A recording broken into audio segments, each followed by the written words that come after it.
Well, good afternoon. I'm John Humphries. I did hit record, yes. Thank you.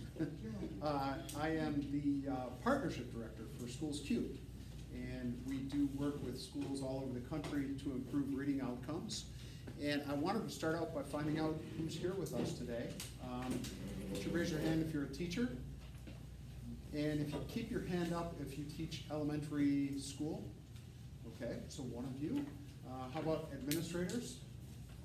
All right, and let's see, reading specialists? Okay, who else? Board members? Okay, we're in multiple hats. Researchers? Publishers? All right, great. Great. Well, joining me today are Misti Trowbridge. Misti is the principal at Thorpe Elementary School, where I was the superintendent, and we did a good bit of work on the science of reading there. And then Pati Montgomery is the chief academic officer for Schools Cubed. And Pati actually was the folks who led the group that came into Thorpe and helped us do a lot of work on the science of reading. So, our premise today is that reading is the most important skill that we teach in school. And I think, we can certainly have a debate about a wide variety of skills, but if you can't read, it's pretty tough to learn. The big question then is, if literacy is so important to us, why aren't we better at teaching kids to read? It's kind of a surprise that our outcomes are quite as low as they are. I talked about who we are, and my disclosure is that I now work for Schools Cubed as the partnership director. So I've talked to folks all over the country and trying to help them understand what we do and work with us. So our goal today is to help you understand the science of reading and effective reading instruction, learn why our achievement gaps are the worst in the nation, and learn about states and districts that are doing work to raise achievement for all kids and close gaps at the same time. We'll talk about our reading outcomes. Misti's going to talk about the work in Thorpe. Pati's going to talk about some of the work that she does nationally, and I'll come back and talk about a couple things that are on the radar for Wisconsin. There are a few copies of the handouts in the back still. I made about a dozen, and they said that they were going to upload those to the website as well. So we've all heard about the reading outcomes in Wisconsin, right? Worst achievement gaps in the nation pretty consistently. Our black kids score the lowest in the nation, and in fact, every demographic group in Wisconsin scores below the average for that group in the rest of the nation. So if you look just at white kids, they're lower than the white kid average for the nation. Students with disabilities, students from low-income families, students of color, all lower than that demographic group. So we have overall low achievement in the state. Our overall proficiency level in Wisconsin in reading is 39%. So 6 out of 10 kids not reading at grade level in 3rd grade. Most elementary schools are about at that 35 to 45% proficiency level. And sometimes people think, oh my gosh, is it Milwaukee that's really dragging us down? Well, if you look only at white kids who don't get free and reduced lunch and don't have an IEP, we're 40th in the nation with about 50% reading proficiency. So we have an epidemic, a real endemic problem. There are only 4 public elementary schools that I counted with greater than 80% proficiency in the state. So it's really a pretty astounding problem. The Reading Coalition folks have tracked our ranking over time. Wisconsin has gone from a top 10 state to about 35th in the nation. And if you look at our NAEP raw score for 4th graders, it's flat. So here we are in Wisconsin. The reason our rank has dropped is because other states have caught up and surpassed our levels of reading. And by the way, I'm happy to take questions and discuss at any point. So let's talk about some reading outcomes. I did a presentation for a school board in the South Milwaukee area. They wanted to see what was going on with literacy in area schools. So this is 3rd grade proficiency levels, forward exam. This is from WiseDash. And I also put on here when they did adoptions, their most recent curriculum adoption. Many of you are familiar with Lucy Calkins and LLI, Fontes and Pinnell, Reader's Workshop, the units of study. The DPI did a curriculum survey about 2 years ago now, and I used the information from that curriculum survey. So you can see they adopted Lucy Calkins in 2017, and you can see their results in South Milwaukee School District. St. Francis adopted Calkins in 2012. You can see their results. Oak Creek, similar numbers. Cudahy, declining. I think they did a teacher-developed kind of a system. And then I put Whitefish Bay in there because they were one of the ones that were, in the past, above 80%. They implemented a teacher-developed curriculum in 2015, and you can see their results. So, even in some of our most advantaged schools, we have significant issues with reading achievement. Other states, meanwhile, have done some good work. And this is pretty dated now. This is about 10 years old from Florida. But you can see they implemented some excellent reading programs, in particular RTI systems, and they did a lot of work with coaching teachers. Their fourth grade reading scores went up substantially over the course of about 10 years. Hispanic students in Florida at the end of that 10-year period outperformed the average reading level for kids in 30 other states, including Wisconsin. So, plus Wisconsin, I should say. So you were better off being a Hispanic kid in Florida to learn to read than you were the average kid in Wisconsin. And the data even holds true with regard to students of color, African American students in this case. Average black student in Florida is reading better than the average student of any racial group in 8 other states. So they made some pretty astounding gains. They also looked at gains overall on the 4 major NAEP tests for black kids, and they were at 53 points overall, where Wisconsin was at about 16 points. So some excellent work with regard to raising achievement for all kids and closing achievement gaps at the same time. Mississippi is a very interesting example. How many of you have heard about Mississippi's recent successes? A couple of you? Okay, so Mississippi made more gains on the NAEP than anybody in the last few years. They now are tied with the national average. Their scores are increasing. I believe they surpassed Wisconsin's outcomes. So that's pretty astounding considering where they've come from. They did things with dyslexia screening, teacher training, leadership training, and coaching, all focused on the science of reading. And I highlighted the leadership training because they trained all 815 elementary principals on effective leadership in literacy. And the lady who did that training is sitting right over there. So it's a neat thing. It really had a great impact. So why do we think this works? First of all, there have been highly funded, large-scale, school-level implementations of this research. And so we have some really good evidence that this is effective. We also have this interesting brain scan line of research that shows with effective instruction, you can actually see the neural networks being developed in the brains of kids who get effective reading instruction. So it starts back here and it goes up here, literally the electrical signals that they can map. We've seen it work at state and local levels, and they're all implementing this research-based approach. So what is the science of reading? It refers to the research that reading experts, especially cognitive scientists, have conducted in how we learn to read. It's been coming along for, it says, over 20 years. It's helped debunk older methods of reading instruction, and this is, I think, going to be an opportunity for us to have a good debate or discussion about these older methods that were based on tradition and observation, not evidence. We have a researcher right here at UW-Madison. His name is Mark Seidenberg. He's written a book called Language at the Speed of Sight. It's a fascinating book, pretty wonky, but I encourage you to check it out and learn more.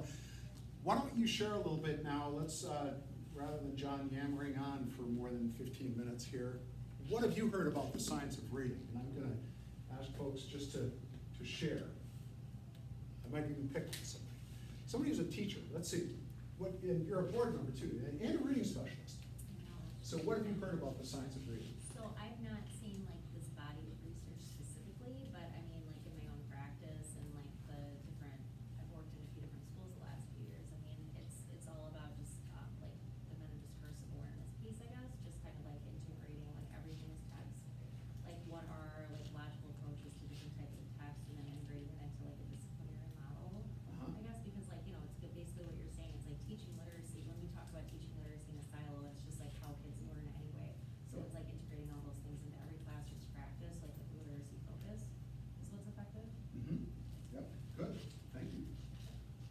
Nancy, what would you add?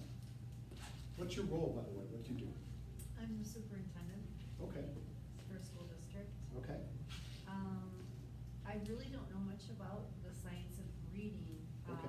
I came to this session because I remember reading in the paper that Madison School District was following this model, so I That's just right. wanna learn more about it. yeah. Yeah, Madison has gotten started. I think that they were gonna do a lot of training with letters, and other literacy, training for teachers. And we're gonna talk a little bit more about different sort of approaches to how to address this problem. Do you do a lot with teacher training? Do you do more with some teacher training, but some coaching? And we made, I think, a couple of early, I wouldn't say mistakes, but we invested a lot in teacher training early in our district. Work that I think in hindsight we'd say, oh, we don't know that we necessarily had to go quite that deep. There are better ways to get more progress more quickly. Let's do one more. Bob. The Reading Research Quarterly did a two-part special edition on the science of reading this past year with a lot of articles, research studies and articles I thought were really informative, or I found. And they made a big deal of defining the science of reading of all the research, academic work that's ever been done, cradle to grave, worldwide. And so, what a lot of people might be thinking about today is more recent evidence on primary grades reading. That's part of. Sure. And maybe not everyone, and maybe hasn't found its way into the practitioners' Yeah. classrooms. Yeah. No, thank you. Thank you. Anybody else want to share any other thoughts about the science of reading and your background, experience, thoughts?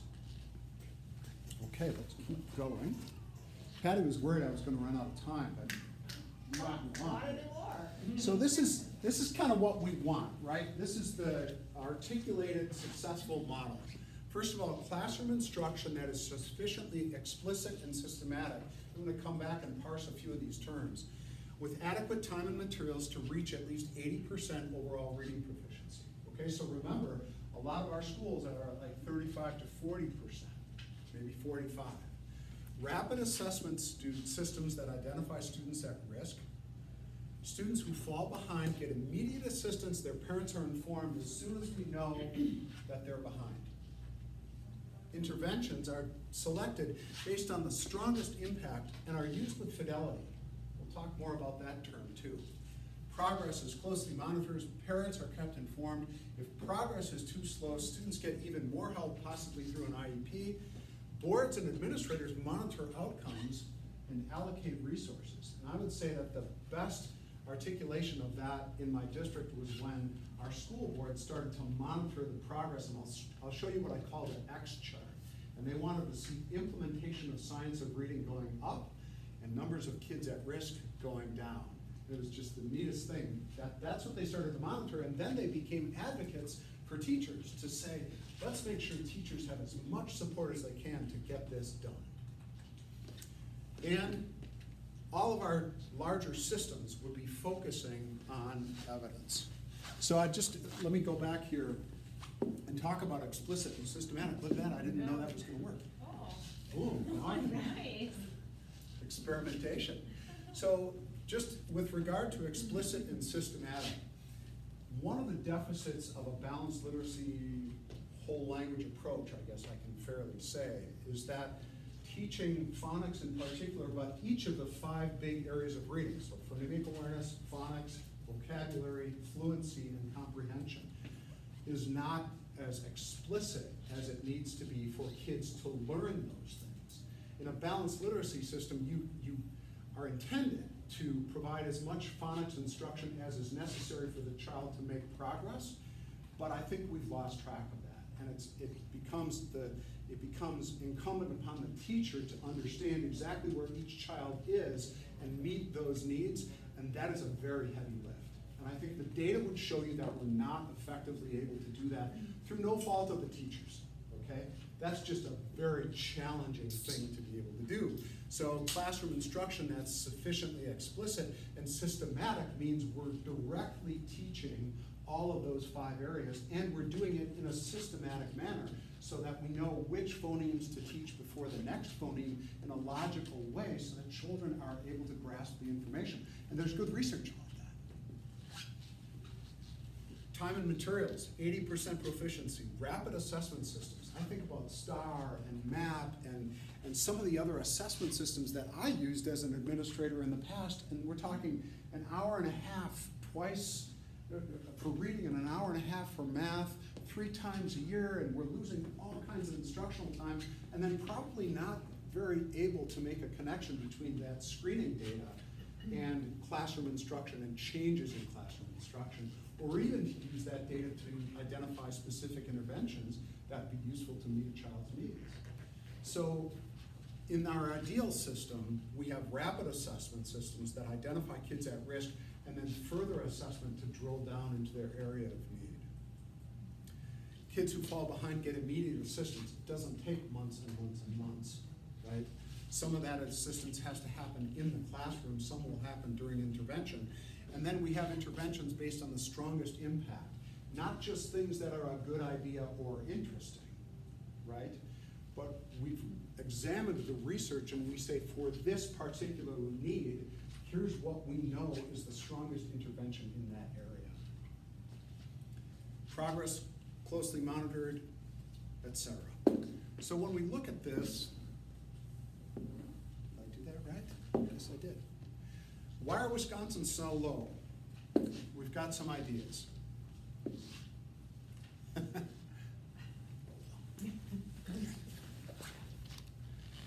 For one, I'd say our state report cards paint a pretty rosy picture. And if you want to lull people into complacency, tell them everything's all right, right? So I'll tell you just from our experience in Thorpe Elementary School, our report card in 2015-16 said meeting expectations, but look at this. We had 53% reading proficiency in that elementary school. That's not my expectation, right? And I know that there are a lot of factors in the report cards, but it's a challenge when school boards get that report card in communities and they say, we're meeting expectations or exceeding expectations. And the data used to be, this chart used to be on the bottom right-hand corner of the state report card on the very front page. Now you gotta flip into it a few pages to see the proficiency levels, which just obscures the message. It's really important that we have an honest conversation about the achievement levels in our schools. Many districts have adopted the balanced literacy initiatives. So it leaves a lot to chance, and it combines what I call incompatible approaches to reading. Not only are we going to teach kids to guess at words, at the same time we're going to teach them decoding and phonics. So that the guessing at words is part of the balanced literacy approach. It's one of those 3 cueing pieces, right? So if you come to a new word, take a shot at it. Just what do you think it is? And does it make sense in the sentence? That's where you get a kid who guesses pony when they see the word horse. That's the quintessential example. They're interchangeable, but H is not P, right? We know that. So the problem becomes that kids are using guessing as a strategy, and it's incompatible with decoding.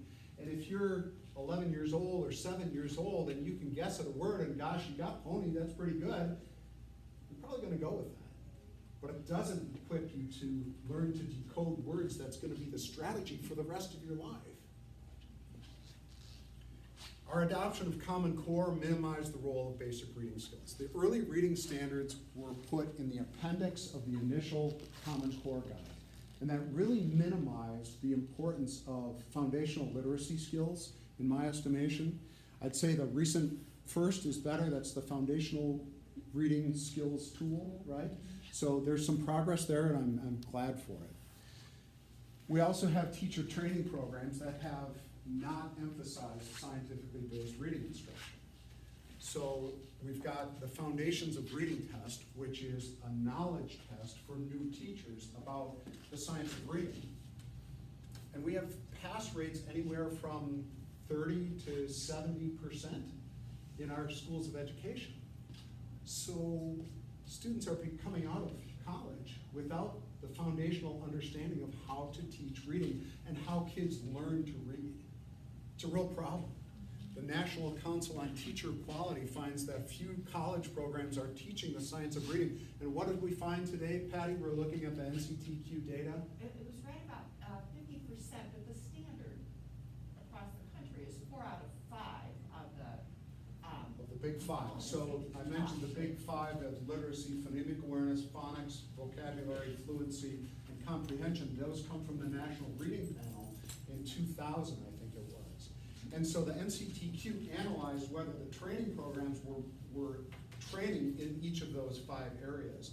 And only 50% of them were getting 4 or more, right?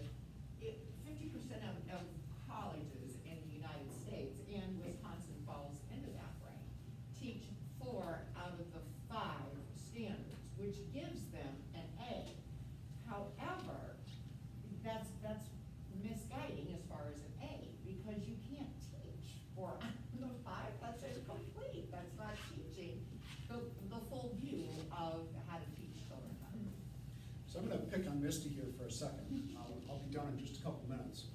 You've taken the RTI Center Foundational Reading Multiple times. training, right? And when I talked to your reading specialist about this, who has worked there, she said, John, you know, it was really interesting for us to take the RTI Center reading training, but without the background knowledge about how kids learn to read and the structures and the systems that we've learned from Patty's team, we couldn't make progress. You don't see the system. You don't understand the piece of the puzzle. What else would you add to that? You know, and I remember distinctly going to that training, and we built our log, I was in a district that was very rural, so we built our foundation, and we built a log cabin, and we put our pieces on there, and then we walked away, we didn't do anything with it. Because I went with our Title I teacher, a couple teachers, the building principal didn't go, I was the director of student services at the time, and kind of forced them to go because of the SLD law change, just so at least someone in the district would have an understanding of why I kept telling them, these referrals can't go through, these referrals can't go through. So I think that's the same takeaway that Thorpe had, was you built it, you went, but we didn't have the knowledge that we, especially us in Thorpe, have now, and how to even start that work. Thanks. Anybody else been to the RTI Center's training? No? So what's interesting is I think they give you a lot of options, a lot of interesting things to consider without a sort of specific, explicit didactic, this is what makes a good program. And then I have this challenge with our school boards and our school district administrators and our CSAs. It's almost like everybody's waiting for a consensus before they're willing to support the next step. And it just, it's slow going. So why are our gaps the worst? First of all, we know that most balanced literacy approaches don't address those basic skills. We know that those approaches are widely used in Wisconsin. So the survey from DPI showed 235 adoptions in 5 years for Fountas and Pinnell, LLI, Teachers College, all those things that rely on that 3Qing, which includes that guessing approach. We think that since they're not effectively teaching foundational reading, and that parents from low-income homes have a harder time accessing resources to backfill those skills, right? Difficulty getting tutoring, for instance, or maybe not even having the basic reading skills themselves to help their own children.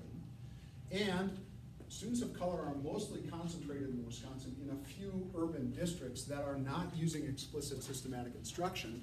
Therefore, we believe that that's how we have the worst achievement gaps in the nation. Just want to talk for one moment about PLCs, professional learning communities, because it's really a good model of database decision making, but if teachers don't have the background knowledge about the science of reading, you can't connect the dots. You can't build a formative assessment to measure reading skill development if you don't know how kids fundamentally learn to read. And if you're focused on 3Qing, you're going to do things that are all over the board. So there are some quote unquote successful models from Wisconsin. These are from the All Things PLC website. So these are model PLCs. And I've talked to these folks. I don't put them up there to berate them so much as to say, these are the outcomes from a PLC. And that's, by the way, the upper line is not economically disadvantaged. Lower line is economically disadvantaged. There's Alma Center. So interestingly, this district is immediately west of Thorpe, this district is immediately south of Thorpe, and this one is just down the road here. So I guess my thesis here is that the PLC model, without additional training on the science of reading, is unlikely to lead to a significant impact. So in my experience, since about 2010, when I was at DPI last, schools are asking for high-impact, evidence-based approaches. The things that are most likely to result in improved achievement. Not, here's a whole interesting bunch of things to think about. I've heard so many teachers say, tell me what to do, please. I want to know, I want you, DPI, or you at CISA, or whoever it might be, do the research for us because we want to focus on kids. We want to work with kids, but we want those effective strategies. We want you to help us know what those are. And of course, there are legislative efforts. Legislators hear about research. That's where our educator effectiveness came from, the measures of effective teaching, right? The Read to Lead task force, implementing screening, and the Fort test came out of that. RTI, same kind of thing, the state rule that mandates an explicit Tier 3 system. My belief is that if we don't do a better job, the legislature tries to step in and do it for us. And that's where we have an opportunity as professionals, as researchers, as a system of education, to adopt these practices that have worked in other states and are fundamentally connected to the research, and take care of our own business, take care of our kids. We have a duty to serve them, and we can do it. We don't need the legislature to do that for us. We can do it ourselves and probably do a better job, right? So I had a person say to me, Wisconsin is the state where good ideas go to die. Yeah, he was a nationally known researcher from Florida, where they did some good work. And there's just a couple of competing concepts here. One is fidelity and one is local control. So I'm going to use the Zithromax story. If you've ever had a root canal, you get Zithromax, right? 6 pills, you take 2 first day, and then 1 a day for 4 days. It stays in your system for a while, right? It's a pretty easy protocol to follow. But if you cut 1 in half and you don't take it for another 6 days or whatever, you don't follow the protocol, you're unlikely to knock out the infection, right? And that's what he was saying about Wisconsin. That we think that, oh, well, we're going to take a little piece of that, and we're going to do a little bit of that, we're going to try something else and mix all this together, and we think that's going to be the most effective thing to teach our kids, because we're the experts on kids here in Wisconsin. Well, I just want to let you know that kids in Wisconsin don't learn to read any differently than kids where all these research studies were taking part. In fact, Dr. Seidenberg does some research right here in Wisconsin too. So the other challenge that I know from personal experience at DPI was that we had to respect the concept of local control. School boards are ultimately responsible for what happens in their districts, right? They are the authority over the running of the district. So at DPI, I know when I was there, we were hesitant to do things that would impinge upon local control. But I'll tell you, from my experience working there, we also did work on youth suicide prevention. And we were very explicit. Here are the 3 things to do. Screen your kids. Do gatekeeper training so your teachers know what to watch out for, and train your kids not to keep secrets when their friend is considering suicide. And within 3 years, we cut the suicide rate in half in this state. We were very explicit. And it wasn't about taking local control away. People wanted to know. They wanted to know, how do we solve this intractable problem? Wisconsin's youth suicide rate was twice the national average, and it dropped. And it's because we were so explicit, so didactic. Here is what you do. We have that kind of problem now in reading. We've got the worst achievement gaps in half the decades. So we're going to need to do this on our own. Everybody's kind of avoiding leadership on this issue. There are state laws that get diluted and wheedled away. Report cards paint a rosy picture. Schools of ed aren't our friends. So we're going to talk about Thorpe. So I was the superintendent there, and I'm going to put Misti on the stage here in just a moment.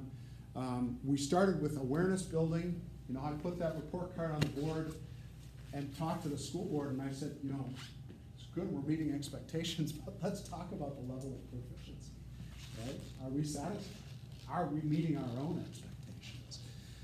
We contracted with Patty's team, did some teacher training. We changed our assessment systems to reduce the amount of time, changed our interventions. We sold our level readers, the LLI books and all that stuff, and bought decodables. And expanded coaching, both at the internal and external level. So I joined Thorpe right here. We were on a downward trajectory. We had Reading Street as our core curriculum, had adopted LLI, which is called the Level Literacy Intervention in 2015. It's not a happy picture. And we had to make some changes. We had done things before I got there. You can see the assessments and different curriculum, different interventions. They were trying some things, but we were trying to intervene our way out of a core problem, which you can't do. You don't have the resources. So we didn't have enough time on instruction. We had more kids struggling. Our interventions weren't being addressed in the classroom. Interventions were for title teachers and special ed teachers and the reading specialist. They weren't targeted on specific skill deficits, and I talked about the assessment systems. And teachers didn't have the background knowledge. Everybody had the same basal, but it wasn't explicit and systematic. Nobody knew how much time to spend. We thought about providing letters training, that's language essentials for teachers of reading and spelling, but Donna here talked us out of it, which was good. It was expensive. It's time consuming. Was it 8 or 10 days, and it's like $4,000. So we did some prep with this program called Reading Rockets, which is free online. Provided a couple days for our staff with that. We had 2 days with our Science of Reading training that August, and 2 more days in that November. And then teachers were coached, our admins and leadership team was coached, and our internal coaches got support as well. We implemented changes in terms of the amount of time for whole group reading instruction. So it got very explicit about how much time to spend on each of these domains. We did that because it's consistent with the research, right? We know how much time kids need to meet proficiency. And we use the literacy evaluation tool. So this is Patty's brainchild, really. It was a progression of systems and structures. We're going to talk about those things. What are the systems and the structures, all aligned with the research that leads to high quality implementation? So we've had to look at universal instruction, what's going on in the classroom, interventions, assessments, decision making, the leadership team, and professional development. And when you take all those things together, in fact, our Schools Cube team just the other day came together to talk about each domain and make sure we were rating in a similar way. So this is what I talked about. Our school board wanted to see the Science of Reading implementation going up. Now it works. Oh, yeah.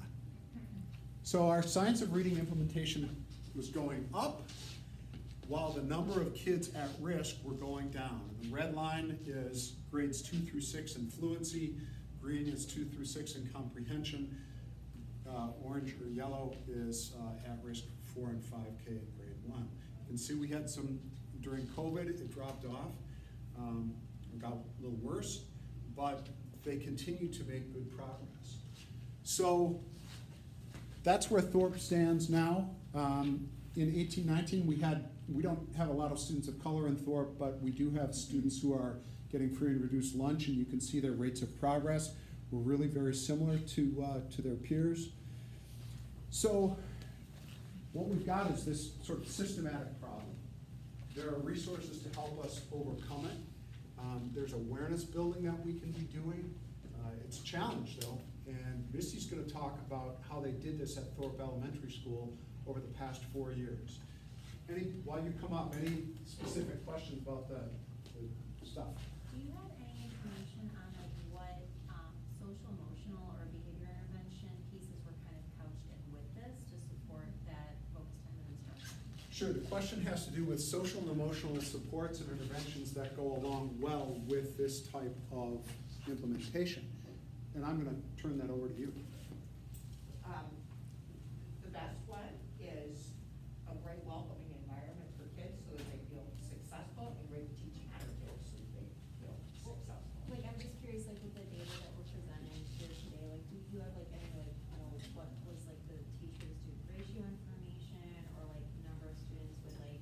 and I can't hear, so I am excuse so sorry, I'm just curious if you have, any data, and if you don't have it like right now, I would just be curious, like, to know, like, what was like the student to teacher classroom ratio? I'm Yeah. curious about like number of students who had IEPs or like maybe some trauma or like if there was trauma pieces that went into it, just to get a more Excellent picture, because yeah, sometimes like in a segment, it's like, wow, but it's like, what were the other pieces kind of? I can tell you that specifically to Thorpe when we get into it. That a would little be bit. so then I awesome, could- thank you so much. and then I can talk about all the other schools as well. Beautiful, Yep. so, thank you. Okay, so I'm Misti Trowbridge, and my full disclosure is I never wanted to be a principal.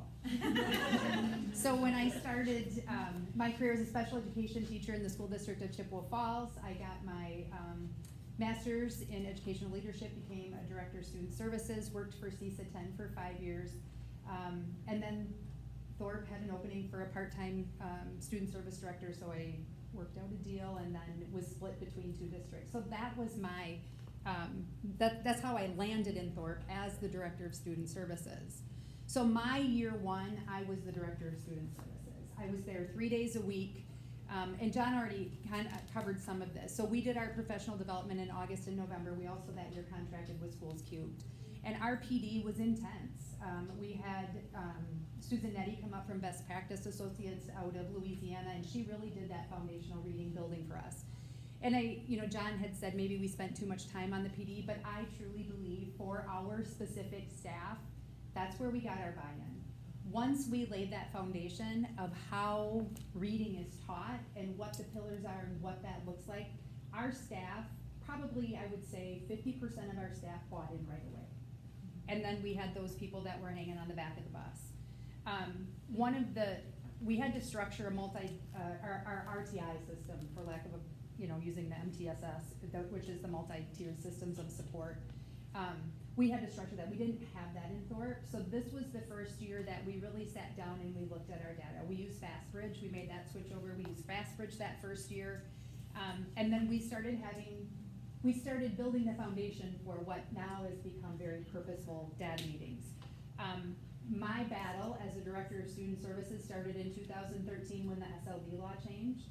And I think, in reflection now, we spent so much time training special ed directors and school psychologists on this law, but we never trained school district personnel. And I remember being at CISA, and I got up in front of everybody in all 5 of my districts, and I talked about this law change and what we have to do, and then I walked away, because I was only there 1 day a week. The principals didn't know. They didn't know what to implement. They didn't know what to adopt. They just went with what they told would work. And in our CISA, which was CISA 10, it was LLI. And that's what, as a special education teacher, I used LLI.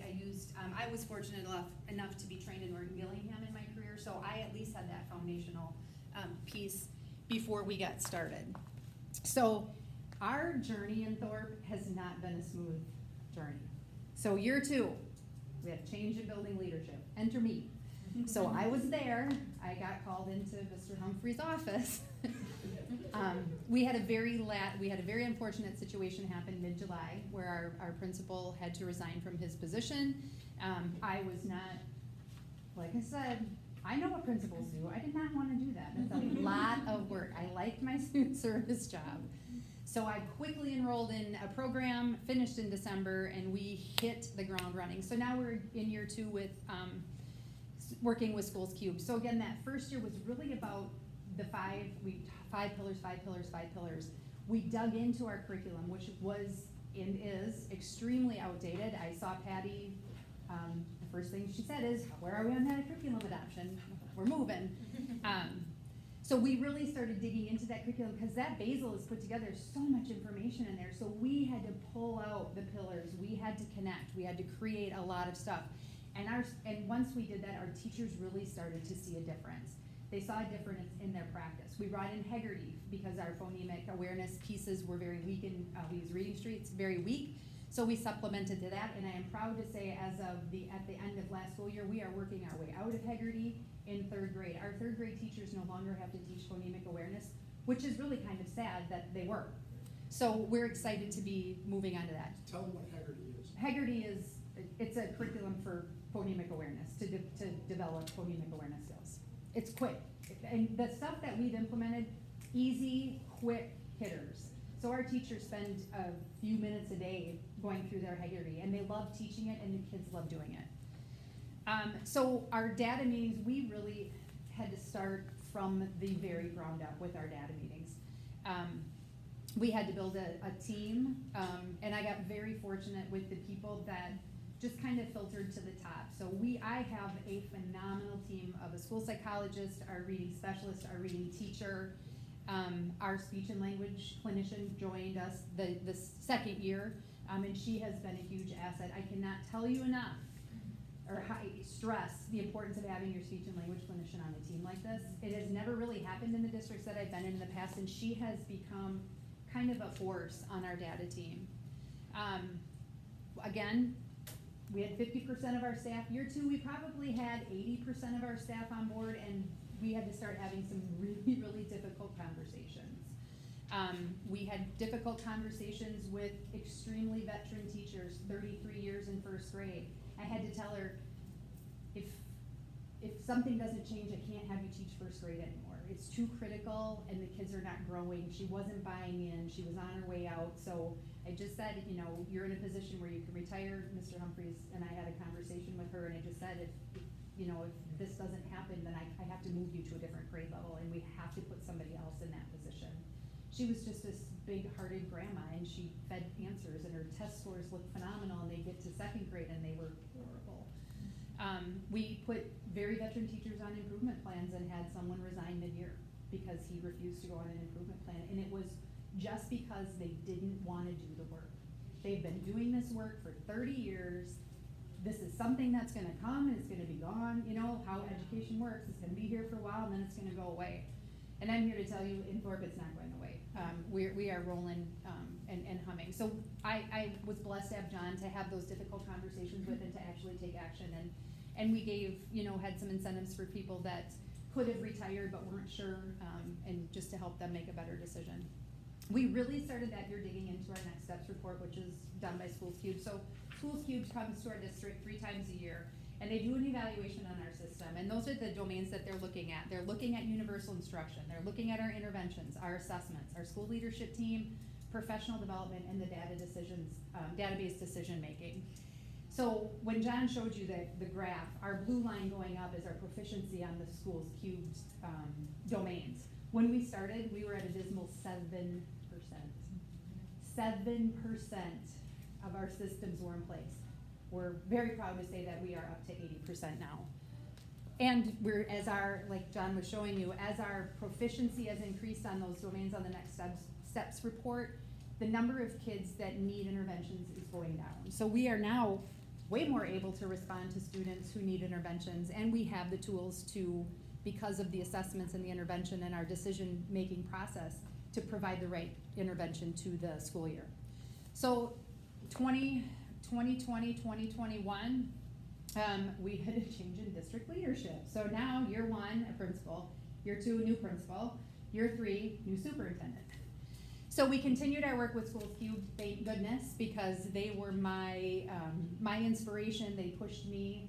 They were the ones that kept us going when, through COVID, through a new superintendent who, he was a great guy, but he didn't really care to get involved in what we were doing at the elementary level, so he didn't ask questions about it, but he did let us do our work, so thank him for that. We really started to increase our PD when COVID hit. So we knew we were going to have some time on our hands. We invested in teachers doing the writing revolution. We invested in teachers taking Deb Glasser's top 10 tools. We read and we read and we read. So our teachers are just completely absorbed in this, and they suck up all of the knowledge they can, and they're asking for more, and they want to know, and they're digging in, especially in Fastbridge. When I talked about, I'll get to the release of responsibility. They are in that system. They are digging through reports. They're digging through assessment to intervention reports. They're looking for interventions. They're asking questions. They're emailing Schools Cubed. They text Schools Cubed, and they're very responsive to us too. So now, like I said, we had gotten to the point in year 3 where we started to hand the data over to the teachers. So we said, before you come to a meeting, you need to have your kids ranked, you need to know where their area of intervention lies, and you need to know what resource you're going to provide.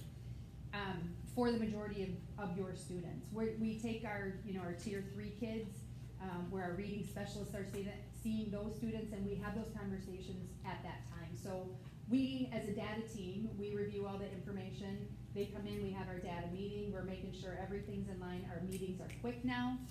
And now we spend more time, instead of admiring that data and saying, oh, it's looking pretty good.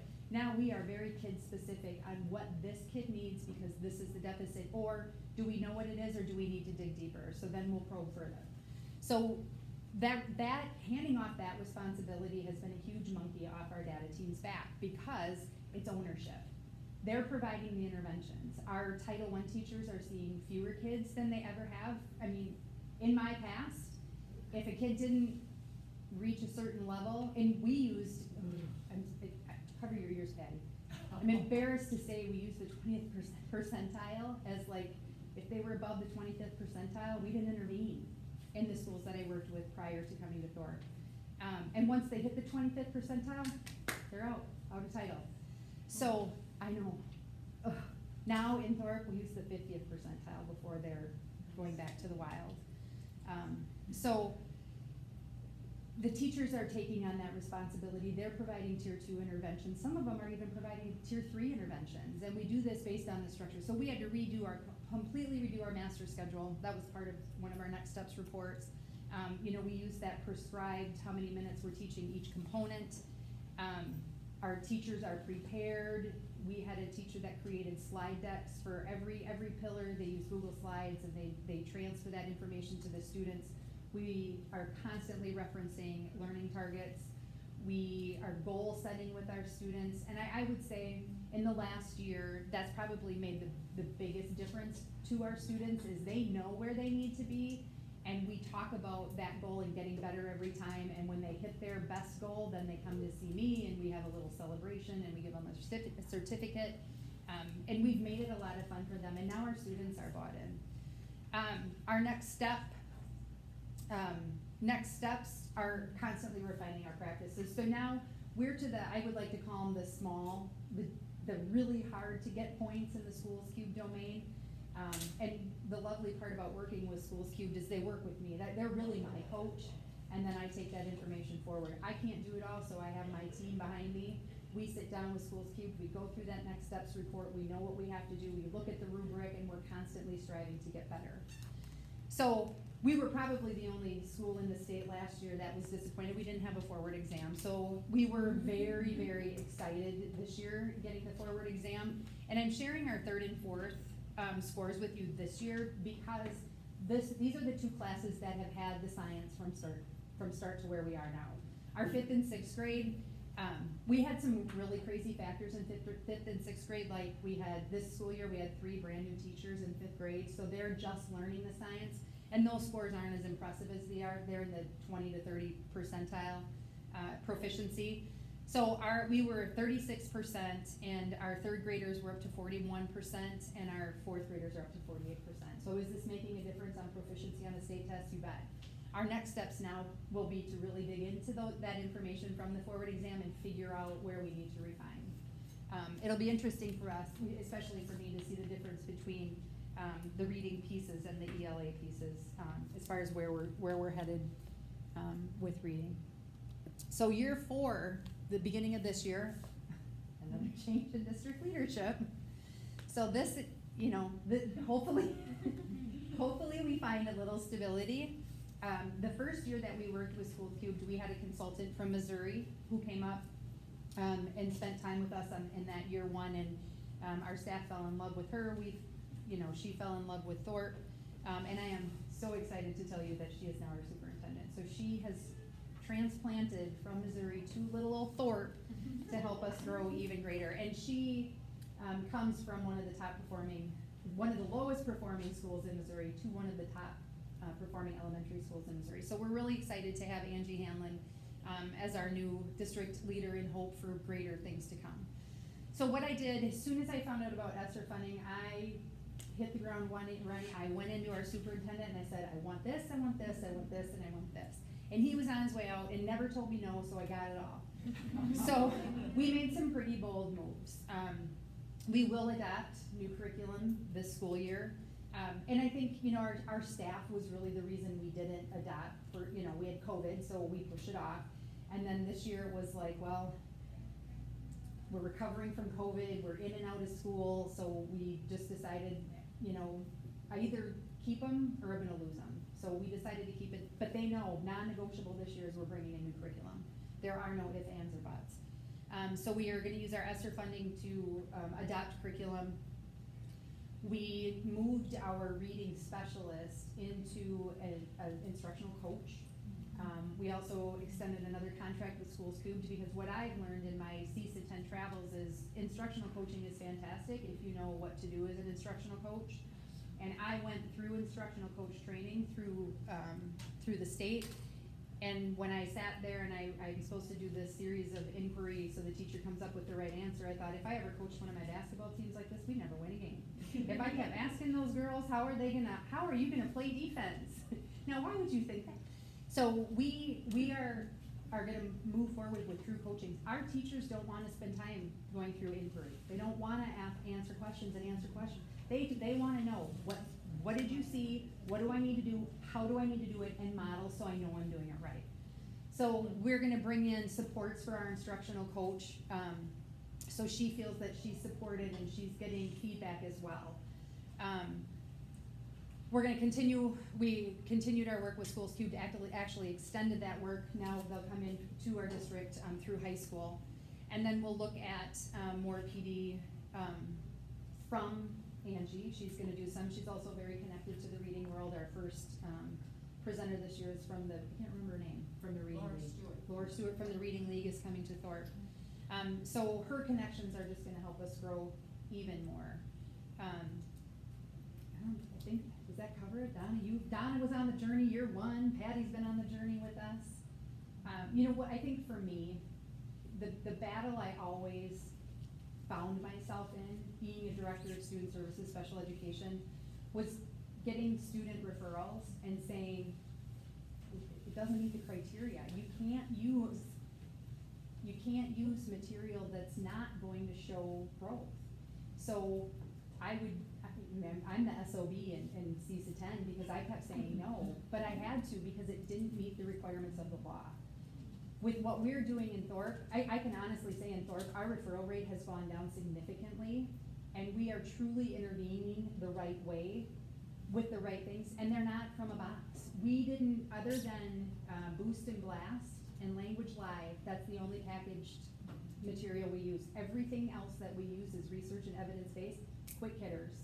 We'll do I'm doing incremental rehearsals in the hallways with kids. It's all hands on deck. We have full staff buy-in, and we are excited to see what the future holds. Give Misti a hand. Fun to hear about it, and it's working. So, Pati, how do you do this? How does this whole thing fit together? Yes, happy to tell you about that, and I'm just wondering, does anybody have a quick question for Misti before? I have a question. Can you just talk a little bit more about the disconnect between the specific learning disability rule and then what happens in schools? Because as parents, we come in and our kids have been in interventions for years. Yes. And then we're told the interventions that they've been getting don't count towards the SLD. So these kids need what they need sooner. And then in the case when they actually have a disability, they need the IEP because they need to have their assignments modified and accommodations. So I'll tell you, for me, the biggest disconnect was LLI. Everybody, and I'm only speaking from CSA 10's perspective, because I was trained in LLI through CSA 10, and that's what every rural district in our area used. It was LLI. And then you were on your own to pick what other intervention you were going to use. So I know it's tied to Orton Gilligan. Explode the Code was another one that they used. But the problem really, if you look at our data, we can't say that anybody's disabled because we have a universal problem. If our universal is not effective, how can we say that this kid has a disability when everybody else, they're just lower? yeah, you just can't spot them. They should You stick can't. out like a And now fire in a forest. And now I will tell you, they are sticking out. They are? Based on what we teach, how we teach it, how we're tracking the information, especially progress monitoring. Our classroom teachers progress monitor either monthly, bi-monthly, or weekly specialists are concentrated on those students that we're very concerned with, you know, like I say, that 25th percentile. We're looking for anybody below the 40th percentile as being a concern. So those kids are progress monitored more frequently, and we're seeing that growth. That's where we're seeing this is the problem, and pinpointing that problem. You can't just throw an intervention at a student and give them comprehension if they can't decode a word. So that's the biggest disconnect that I saw as a special ed director, saying no to, you know, when we did student study teams. Misti's school, and I don't know if you know this, is gonna have an open house in September or October. Misti? I've been talking to Angie, in part to demonstrate a highly articulated tier 1 and tier 2 system that uses data to make instructional decisions, which is what this bill that I'm gonna tell you about right at the end of our session today is all about. Sure. So, Do you want me to go? Let me give you a little bit of background about me so that you know why I know a little something about what it is that we're doing. We are in over 50 schools. I was a special education teacher. I was a principal of both an elementary and secondary. I was a central administrator in Jefferson County Public Schools, which is not a good thing because it's where Columbine happened. I love Jefferson County, but we have that tag attached to us. I was also the executive director of literacy for the state of Colorado when we rolled out the READ Act, and I am an author of the book, A Principal's Primer for Raising Reading Achievement. I've done this in hundreds and hundreds of schools. I knew many years ago that I wanted to teach others how to do this as well, because I'm primarily the mother of a child with a reading difficulty. So that's where my passion comes from. No child should graduate from high school not reading at grade level.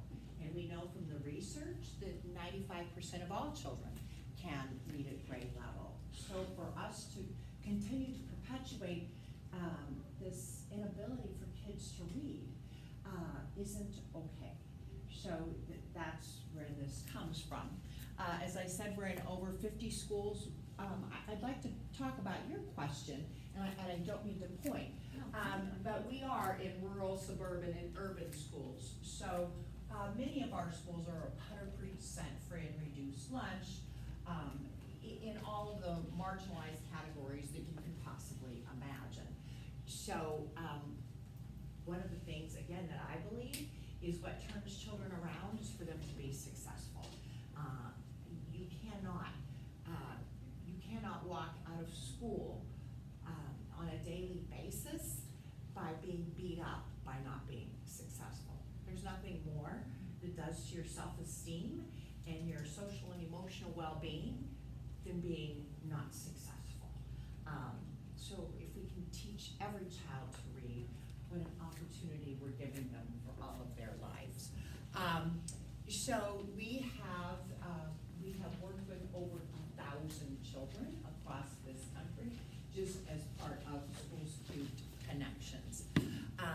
We have, Sorry. switch that, that's okay. I'm ready to go on. We have tremendous results, is what that lab Bolin said. And it's simply because kids learn how to read.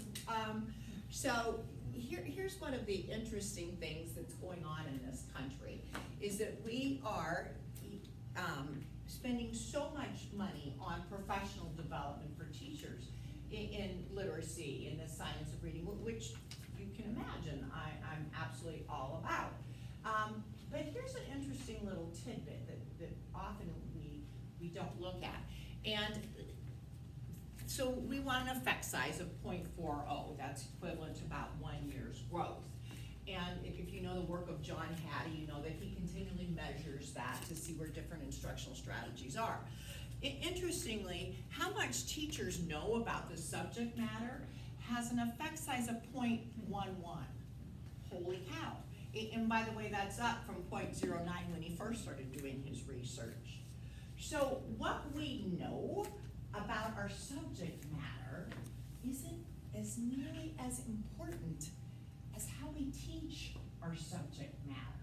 So here we are in this country spending countless amounts of money on professional development for teachers, which I wholeheartedly agree with. I don't want you to not think I do. I do, and they do need to be taught about the science of reading, and I loved your definition because I believe it too.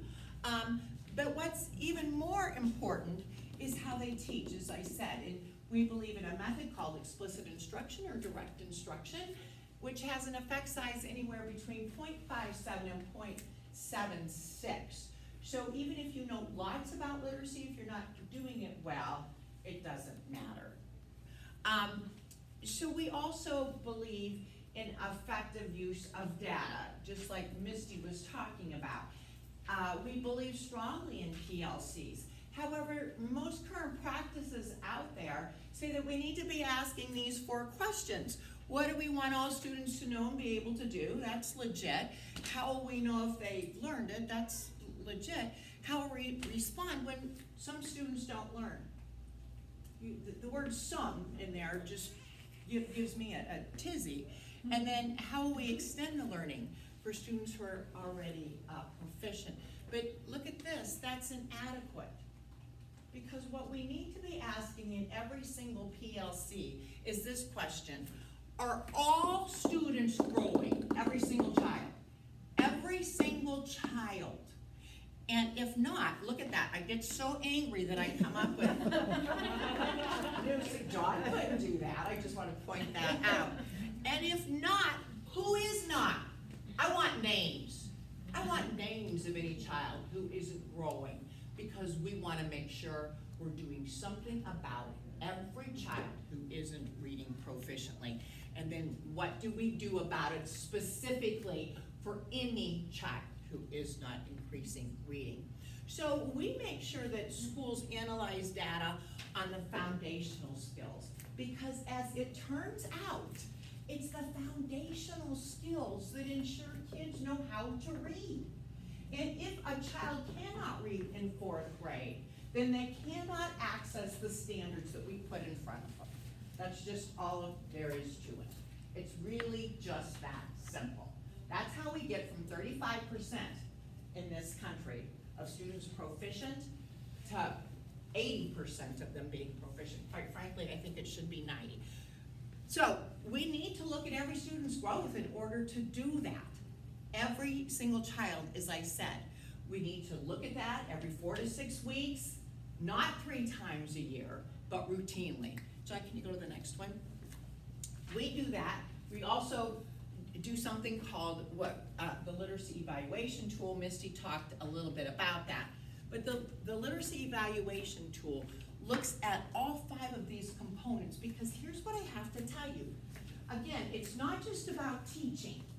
It's also about the systems that we put into schools that support our teachers and students.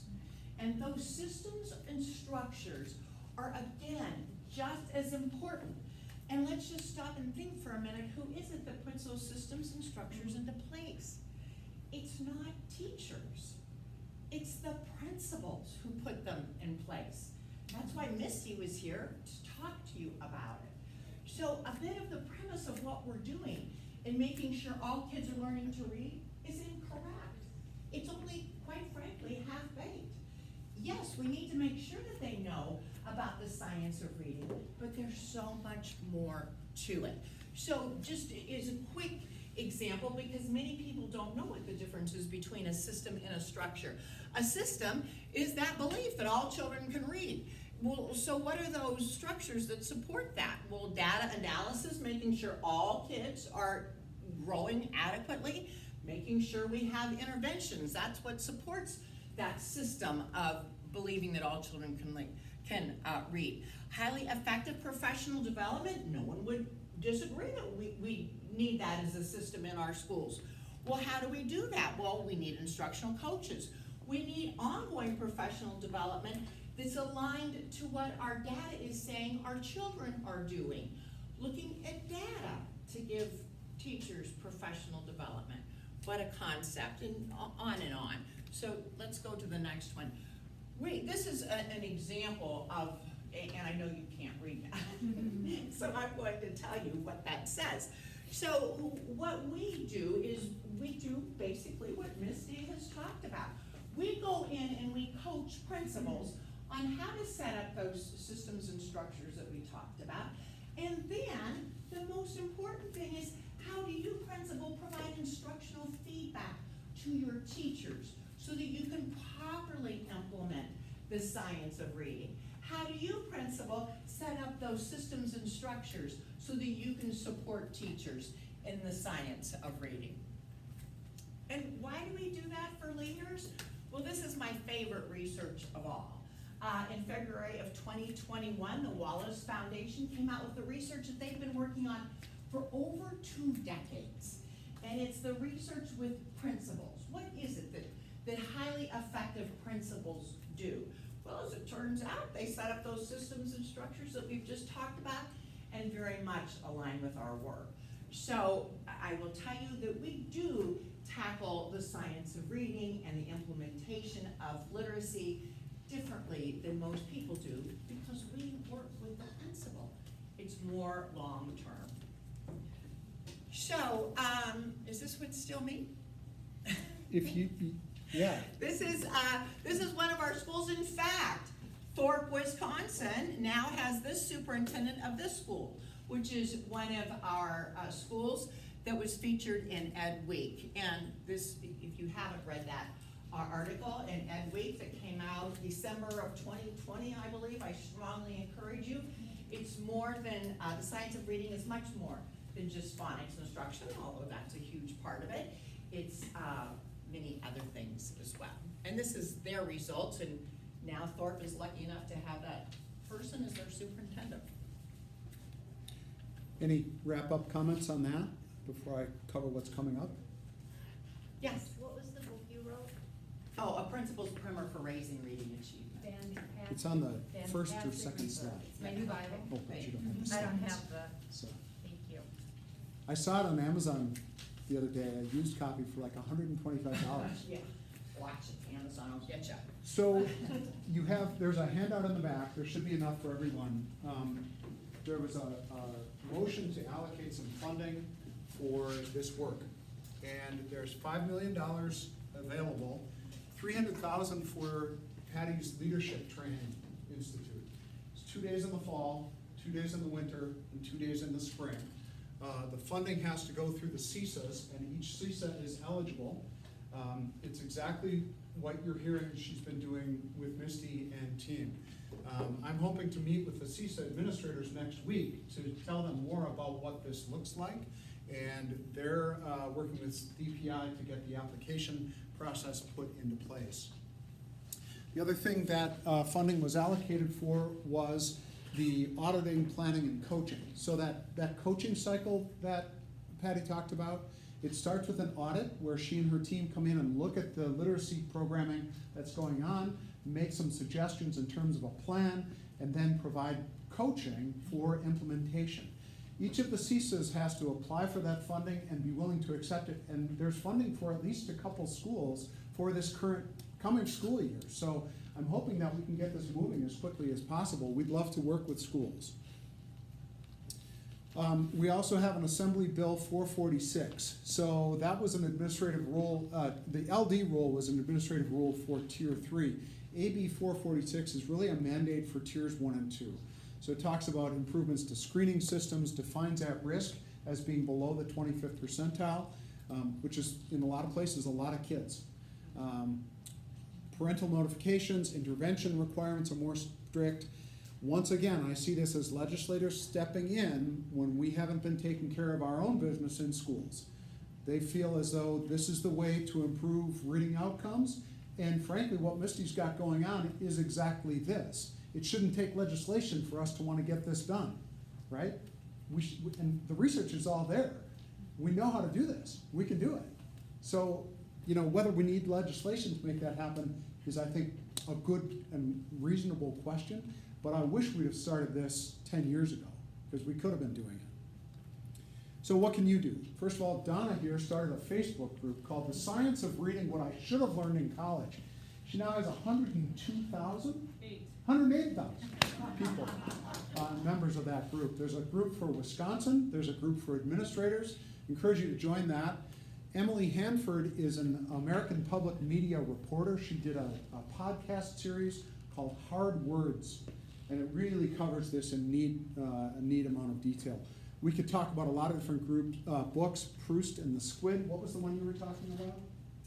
Shifting the balance. Shifting the Balance, another good one to help folks get a sort of a soft landing into this so it's not overwhelming.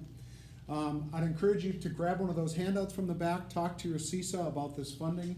Learning loss funds and ESSER could be applied to this. You have to take 20% of your ESSER funding for learning loss, so we're happy to help you with that. And stop spending money on ineffective programs. Golly, and it didn't even take that much when I was in Thorpe. I mean, the money we were spending on nonsense was just astronomical. Stop doing that stuff and start spending money on things that really work, and you'll have a good result. And Misti, Pati, and I are always happy to connect. I present to boards, and sometimes I could be a little like preaching, but I do get pretty passionate about it, and it's neat because it really, we've seen it work, and there's good stuff to be done. And gosh, if you can't read, it's tough to learn. So. There are copies of the eval in the back. The handout about that funding availability is also in the back, and I think we just have another minute or two for questions, and I have another session to run off to here in a moment. Yeah. So, do you have any like disaggregated data though on like how, like I love like all the data piece, like does it show like for kids of color, like like I just, does disproportionality is Yeah. what data do you have that? Sure. Well, so the question has to do with disaggregated data, and I was really hoping that the stuff from Florida and Mississippi would sort of show that, because the black kids in Florida exceeding all kids. The state of Mississippi, which is predominantly students of color, black, they've made really good gains. And then we've got data from other schools and Schools Cube that I'd be happy to show you. Yeah, that would be awesome. Yeah. But in Thorpe, we only have the low income. Yeah, okay, sure. Anybody else? Thank you so much for coming. Please be in touch. We'd be happy to chat.